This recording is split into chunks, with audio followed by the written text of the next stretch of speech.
Creative Assembly's latest release, Total War Warhammer, dove into the realm of fantasy with a huge success. But despite its critical acclaim and the future releases planned for Total War Warhammer, there's still a sizable part of the veteran Total War community that is awaiting the next historical title.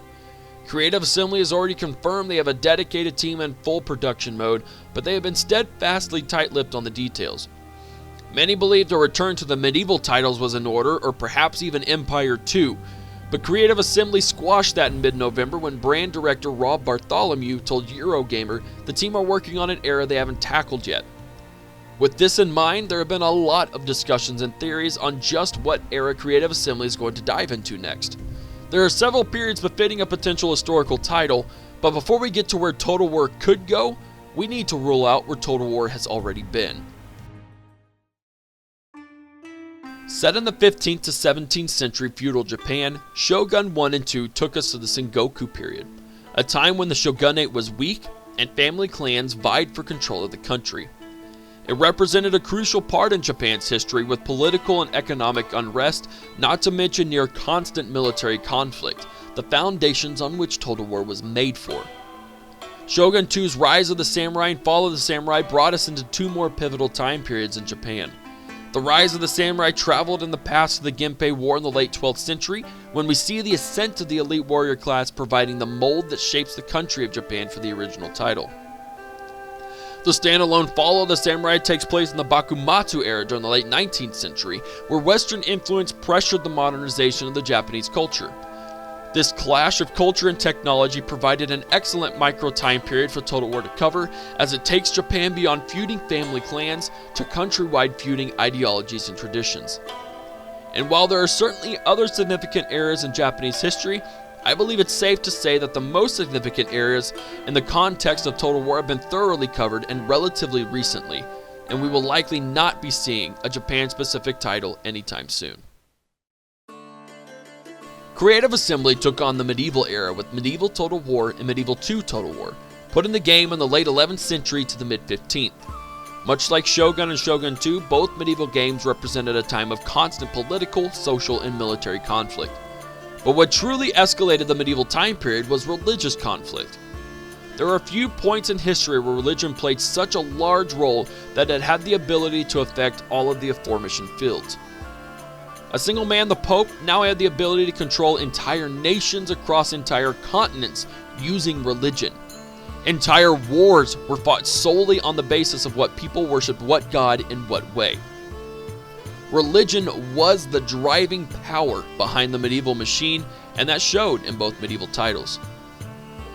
Aside from the medieval time period, the Americas campaign led us for the first time into the Age of Exploration in the early 16th century. Introduced as part of the Kingdom's expansion, this brief campaign focused on the Spanish conquest of Central and South America. Technically, this short campaign would put the Age of Exploration out of running for the next Total War historical title, but I don't think this to be the case, and I'll explain why in a later video. Medieval covers such a large stretch of time from just after the Age of Vikings and just barely into the Age of Exploration, and unless the game focuses on another part of the world during this specific time period, it's unlikely that we will return there for the next title.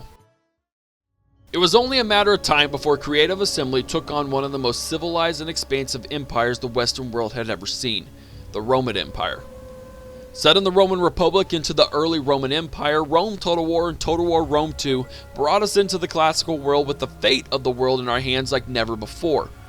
Now you could forge your own Roman Empire, dealing with the wills of the Senate, weathering through social and military reforms, and facing the challenges of managing such a vast expanse of territory.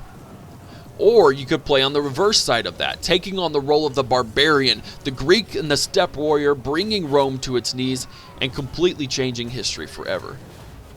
That's not all Rome Total War brought us. Its two expansions, Barbarian Invasion and Alexander, focused on the split and fall of the Roman Empire in the late 4th to 5th centuries, and Alexander the Great's campaign respectively. Yet much like Medieval 2's America's campaign, I don't believe that Alexander's campaign would disqualify the time period from a future historical title. All of Rome 2's DLC took place during the same time and locations as the base game, with the exception of the Wrath of Sparta, which actually took place during the Peloponnesian War in 432 BC. Centered around Greece and its surrounding areas, it's something to note that this DLC is the earliest time period that Total War has adopted to date, but not with any real great depth.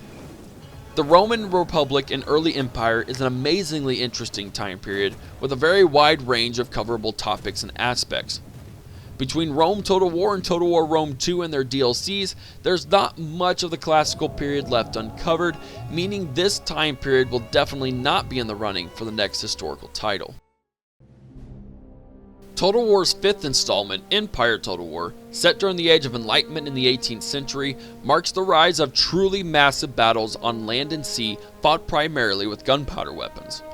In Empire Total War's biggest innovation, naval battles, created an entirely new set of strategies and implementations not seen in any of the previous Total War games. The ability to control not just one part of the world such as Europe, but to take your soldiers and ships around the world in multiple theaters truly set the stage for Empire Total War. The Age of Enlightenment brought with it new philosophies, technologies, revolutions, and colonial expansions.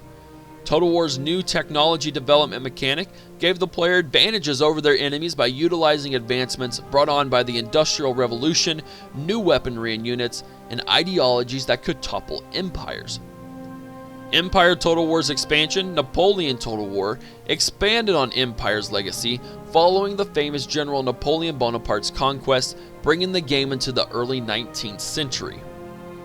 The 18th and early 19th century is a fantastic setting for the Total War series. That being said, the scope of both games covers almost all of the interesting regions in the time period, making it very unlikely that the next historical title will take place during this time. Creative Assembly released their latest historical title back in 2015, Total War Attila.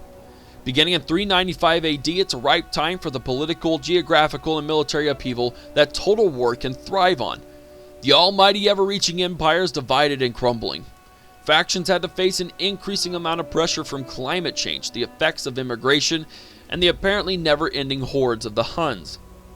While the base game of Total War Attila focuses on the descent of the Roman Empire, its two mini-campaigns bring focus to two very interesting times post-Western Roman Empire. The Last Roman pushed us forward to 533 AD and Emperor Justinian's desire to take back the lands of the Western Roman Empire with the legendary General Belisarius at its head.